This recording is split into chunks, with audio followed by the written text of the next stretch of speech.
So when planting a woody shrub here in northern Colorado, the experts recommend that the hole size that you dig, it's more about the width than the depth, but you want to make sure that the hole size is at least twice as wide as the pot you're working with, and that goes all the way up to big trees.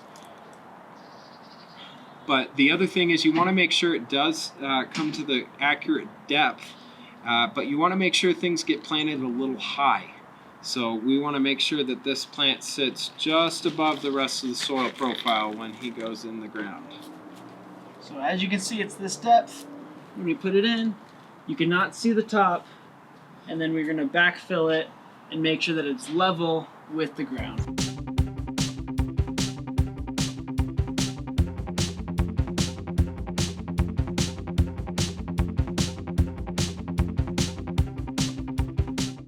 All right, so what we're gonna do is mark up the roots to get the shrub going. And so what I do with the nursery container, sorry about that, is we're gonna start from top to bottom, and anything that's smaller than your pinky finger, you're gonna strike with a knife, or you can also break it up with your hands.